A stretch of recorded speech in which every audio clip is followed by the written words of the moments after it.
Coming up on tonight's show, the 2014 budget. We take a look at how much is to be spent and where. One more week before IPA registrations go online. This is a system that can be provided anywhere outside of an office. You don't need a physical office to have a full setup to use this system. Good evening, viewers. I'm Leanne Gerari. Welcome to the program. Today, the 2014 budget was presented to Parliament. Never done before, the government through this year's budget has set out in advance the fiscal limits for the forward estimate years of 2015 to 2018. The key priorities of 2014 budget includes Papua New Guinea's macroeconomic stability, the implementation of major infrastructure around the country, expansion of funding in the education and health sectors, as well as the agriculture sector. On location at Parliament today was Business PNG reporter Dennis Orere. The 2014 budget was today tabled in Parliament. The 15 billion kina budget is the biggest ever and is the second deficit budget for the current government. During the budget lock-up session, which was attended by business executives, public servants, the diplomatic corps and development partners, the government ministers for Treasury, Finance and Planning and Monitoring maintained that the 15 billion kina 2014 budget will be managed well and implemented according to plan. Acting Secretary for the Department of Treasury, Diary Vele, presented the budget to those present, explaining the various allocations. And that's what we're trying to spend, 15 billion. That leaves us a budget balance of 2.3 billion, negative 2.3 billion. And that's as a percent of GDP, that's 5.9%, and leaving us with a debt to GDP ratio of over 35%. Again, that's a very big number. Is it an ambitious number? Absolutely. Do we think we can meet it? Absolutely.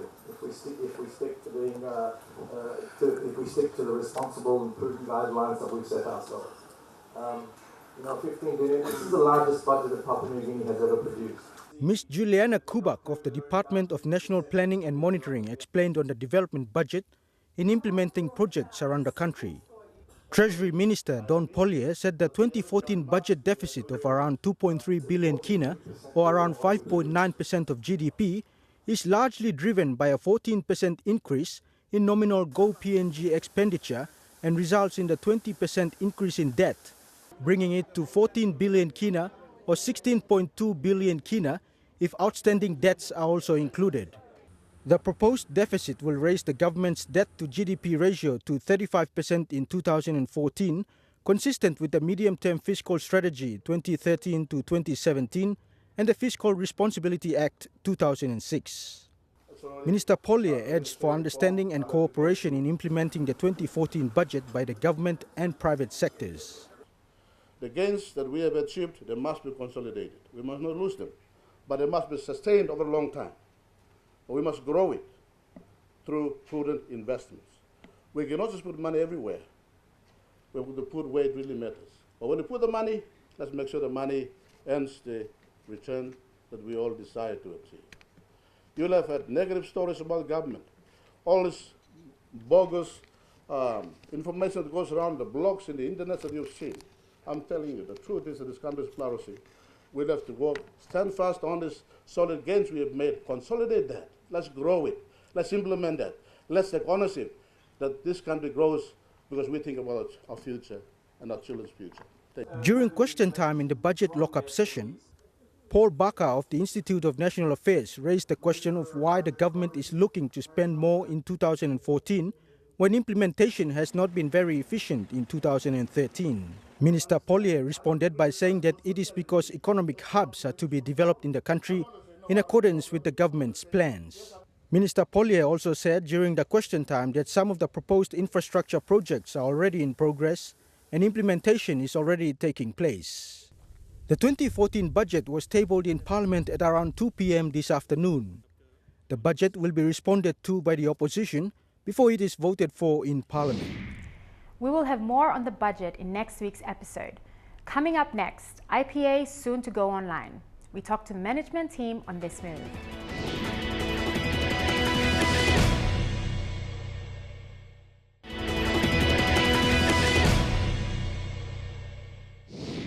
Welcome back. The Investment Promotion Authority will be launching an online interface on the 25th of this month, which will allow users to register online, pay fees due, as well as manage their own company databases, all without leaving their homes. IPA had a discussion with Business PNG on this new and innovative tool. Neville Choi with the interview. This evening with us, we have IPA Managing Director, Mr. Ivan Pomaleo, Clarence Hoot, Director, Investor Servicing and Promotion Division for IPA, and Alex Tongayu, Registrar of Companies for IPA. Gentlemen, this month we'll see IPA implementing its online registry system that is set to go live on the 25th of this month. This electronic registry system, in which clients can lodge company forms, file documents, or do searches online without having to go down to stand in line at IPA counters. The development of this registry, it's been triggered by proposed changes to the 1997 Companies Act, which NEC has recently approved, together with the Business Names Act of 1963. And hopefully, these acts will go before Parliament for possible passage. What are these changes, and why does IPA feel that they are necessary? Mr. Pomaleo. Thank you, Neville. What really triggered the whole exercise wasn't so much the law itself, but we responded to a report, in fact, a series of reports that the World Bank puts out on an annual basis called the Doing Business Report. And what really sort of triggered out these actions was the 2008 report, which, as you know, gives a perception on how easy or difficult it is to do business in Papua New Guinea. And one of the few things, in fact, there are about 10 components that the study normally measures and compares us with 170 odd countries of the world. It gives you a ranking, whether you are 20 out of 170 or you are 100 out of 170. So what we did was we responded and we said to the World Bank, okay, you've given us a perception report. PNG didn't look too well, but what can you do to help us? So we started our project, a partnership between IPA and the International Finance Corporation, IFC, on a project on doing business and climate reforms. And within that program, we obviously looked at some of our promotional strategies, reviewed the tools that we do our work with, and part of that also involved addressing some of the key issues that came out of the Doing Business report. And one of those key components is starting business, and it obviously involves the registry services that we provide. Definitely. So if you like, both the systems development as well as the legislative reforms that you spoke about actually evolved out of an undertaking to try and address the doing business climate. So what I'm saying is that both the legislative reform that you mentioned, which involves a review of the Companies Act as well as the Business Names Act, was a response, and it is actually complementing the IT system that we are going to talk about tonight. Okay. So in fact, the legislative review program as well as the IT was triggered by a need to reform the doing business processes that we are measured against in terms of the Doing Business report by the World Bank. Mr. Hoot, how do these changes benefit the country's business sector, and more appropriately, the small to medium enterprise sector? Well, Neville, to start with, and as explained by the Managing Director, this is a system that will be web-based and online. So what that means is this is a system that will be able to deliver to the general business community on real time. In saying that, the business houses will have this system available to their use 24 hours a day, 7 days a week, at their own leisure, in the comfort of their homes. If they're on business travel and business decision is made, they can basically file the documents there and then when an investment decision is made. So all they would need is a running internet connection? An internet connection, that's right. And zooming in on the SME, first of all, we appreciate that the system is the first of its kind in the country. But by the same token, the system provides opportunities for businesses. We have young graduates coming out of university who are internet savvy. The system here, this kind of system provides an opportunity for them to go straight into starting internet cafe, or they pick up an iPad, get an internet connection, and they can provide this service to the general public who do not have access to internet services. So in saying that, this is a system that can be provided anywhere outside of an office. You don't need a physical office to have a full setup to use this system. Let's take a look at the product itself. Mr. Tongaya, maybe you can just go through exactly what the system entails and what responsibilities or obligations will be on the client base that uses the system. Thank you, Neville. The system basically is the web-based system where anyone can use. There is no hard and fast rule about using that, so long as you have access to internet, and so long as you can be able to easily go through the fields on the web to launch that. In terms of the previously under the previous forms that we have, clients have been required to sign off documents, and under the reform that we have done so far, the requirements of consent and the signatures have been done away with. So it's easy for people to lodge those documents as well. The system is in a way will also assist clients in a lot of things. Some of the challenges that we face at the moment under the current system that we have, for example, like illegal takeovers of companies, right, by other people. Now, this system will ensure that nothing of that sort happens. When you want to have access to that, you are given an authority, meaning that the registrar will give a client or an individual an authority to have access to the system. Meaning that first, before you have access to any product, including lodgements, you log into the system, and the system will ask you for your ID, to create an ID for yourself, and also you give a password, and there will be a secret question that only you knows, no one else knows that. So that's a protection. Once you do that, and then the system automatically opens or creates what we call a dashboard for you, which means that's your back office. No one else have access to that. More discussions when we return. Stay with us.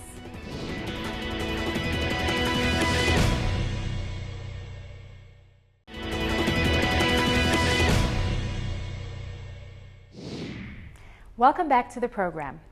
Inevitable challenges are sure to arise with the launch of this new online platform. Security issues, confidentiality, as well as product availability are some of the challenges. IPA assures the public about the complete safety of the tool, its benefits, and their plans to make this product available to the rural population. With regards to the client actually having something that says that his company is registered, that process remains the same? There'll be a certificate issued of sorts? Yes, once you submit the completed form and payment is made, the forms then will go to a back office in the office, and the turnaround time, as the managing director said, will be shorter, and automatically you will be, after everything is ordered, you will receive your certificate via either will be posted to your dashboard or to your email. Okay, we've heard a key word here, access. How does IPA deal with this new system with the 80% of our population in rural areas? It's a web-based system.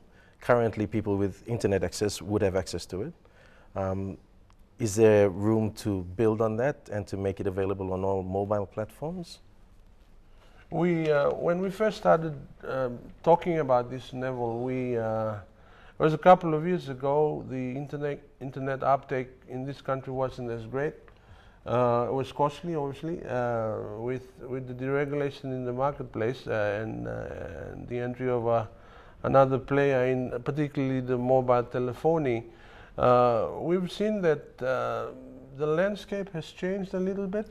There's more people having access to the internet. It's becoming a little bit more accessible. It's still not quite 100%, nor is it 50, we don't think.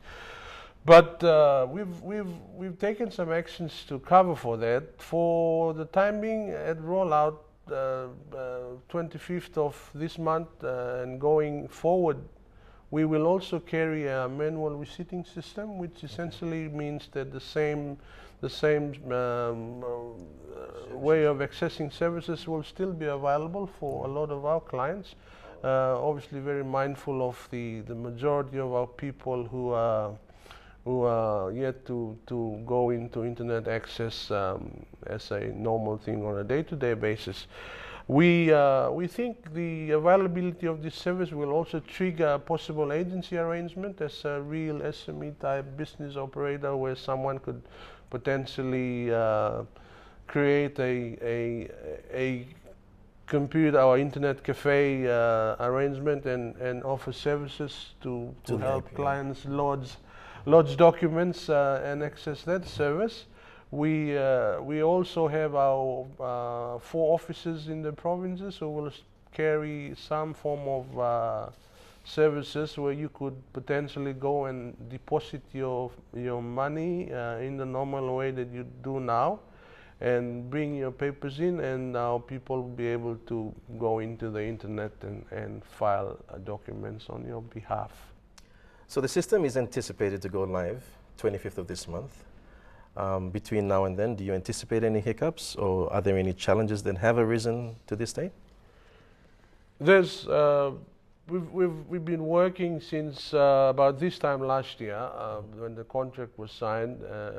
We've been working very closely with the computer company, as I said, out of New Zealand. And we've been working through every stage of development very closely with our operational officers, those who are actually manning the registry processes on a day-to-day basis. And we've gone back and forth. The techies have actually developed the system. We've seen it and troubleshot it and looked at and anticipated any manner of difficulties that could potentially come up. As we speak, we have a team working out of Auckland, New Zealand, working with our computer contractor, going through the final user testing of the system. And that will be to take it from A to Z in terms of all the processes, and talking to the programmers and telling them, okay, this could potentially change and make a little different, and reading the law at the same time. So we want to make sure that the system runs very closely with the amendments that have come through or will be going through to Parliament hopefully this month. So in all anticipation, 2050 is the D-Day. That's when we might switch the system on. A song and dance will probably happen a couple of days thereafter. Okay then. Security. Obviously, you need a very good technological security, very good internet security. Other people's information safe? Yes, that's a key question, and that's a question that we've continuously kept at the back of our minds. We are confident that the system will be secured for our clients. We've discussed a little bit what the features might look like in terms of authority to go in and make those changes. There's a pre-registration requirement for those who are party to existing companies, so that when they do go and file a document, the system will only recognize and accept them. For those who are going to file new companies, if and only if you appear as an officer in the company's records, you will be given that authority to transact in the system and no one else.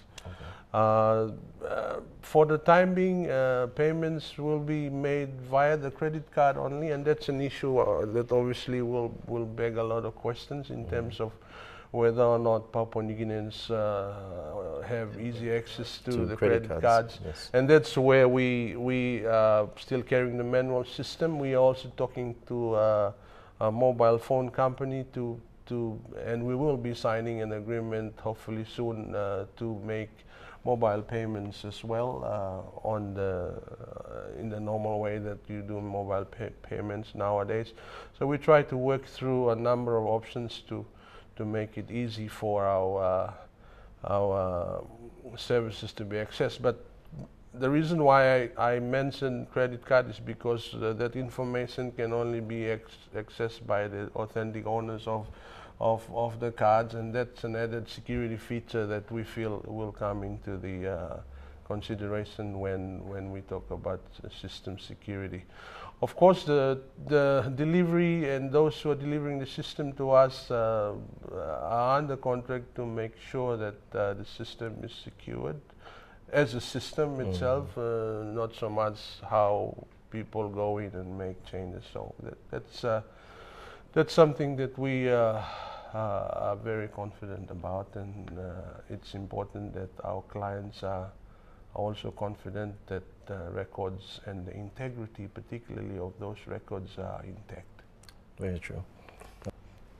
Mr. Pomaleo, Mr. Hood, and Mr. Tuyunga, please, thank you very much for your time and Business PNG. Thank you. Thank you, Neville. And that's all we have for you tonight. If you would like to watch this episode or any of our previous episodes again, visit www.mtv.com.pg and go to our Business PNG page. Also, remember to send us your feedback via Facebook, Twitter, or email. Until next week, I'm Leanne Jarari. Have a pleasant evening.